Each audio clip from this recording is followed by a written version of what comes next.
ABC News. Around the world and into your home. The stories that touch your life. This is 2020 Friday with Barbara Walters and John Stossel's Give Me a Break. Now some young children with a bizarre problem. For these children, gentle contact with their own mothers can make them scream in pain. Everyday sounds can be unbearable. Dr. Nancy Snyderman with a strange disorder and the amazing therapy that is changing the lives of these little patients and their families. Hey, how's the kids out there right now? I know we have to get out of here, but we need to wait for the check. Imagine a child's world where the sights and sounds of a restaurant are painfully overwhelming. Where the sound of a vacuum cleaner can actually hurt. Where a loving caress causes a reaction like this. Don't touch me when I said. Oh, I'm sorry. That was the hardest thing for me at the beginning. It was truly the toughest because having one child already, that was how we bonded. So much about Tanner's behavior was perplexing to Karen and Jason DeWoody, despite the fact they'd already raised one son, Tanner's 8-year-old brother, Justin. They were like black and white, so completely different that everything I had experienced before wasn't the same, didn't work. And it seemed more than a battle of wills. The 5-year-old could be happy and content 1 minute. Good job. Good job! And then the simplest things would set him off. Wiping his face, combing his hair, Honey, I'm just combing. I'm not hurting you. Yes, the wall you're wearing. What's that? putting on socks. Ow! Ow, what's hurting?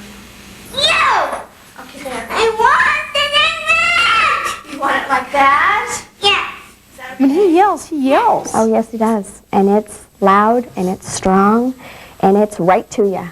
Did you think you just had a bratty kid on your hands? There were times when I couldn't understand how upset he would get. It didn't seem just behavioral to me. It seemed something else was going on. There was something else going on. After years of searching for answers, Tanner was given a diagnosis of sensory integration dysfunction. His extreme reactions, the DeWoodys were told, was because Tanner was overly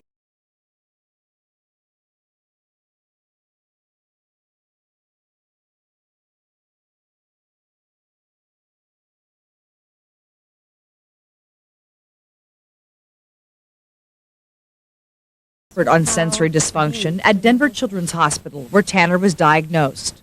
Why did not touch me? Did not even touch my shirt. Can't even touch your shirt. No. I look at him and see his anger on the surface. It looked like anger. It's really protect. It's alarm. It's danger. His nervous system is saying, this hurts. This hurts me. Almost everyone has some sensitivity to sensation. You may hate crowds. The smell of perfume may gnaw.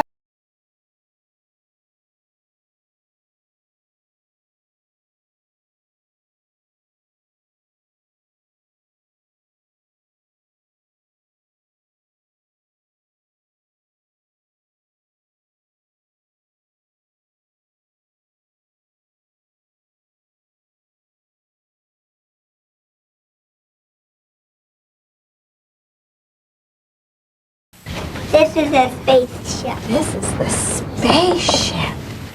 In a testing lab designed to look like a spaceship, Can we put this on your chest today? Can we pick up Yes. your shirt and do that? Yes. kids like Tanner are wired up to measure their reactions to a variety of sensations. Now you're going to feel something. Miller has found children with sensory integration dysfunction not only respond more strongly to stimuli like touch and sound, they feel bombarded by the sensations. We see multiple peaks. They keep responding to that same old stimuli.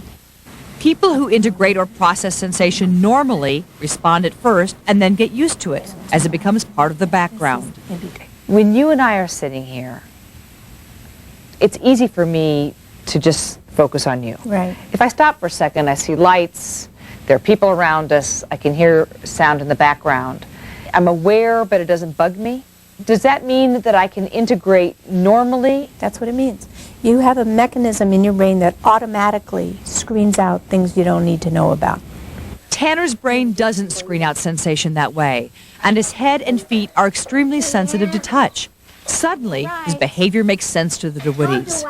That was the piece we were looking for to kind of connect all the dots together. It also opened my eyes to the fact that my son lives in a different kind of world than myself or my husband.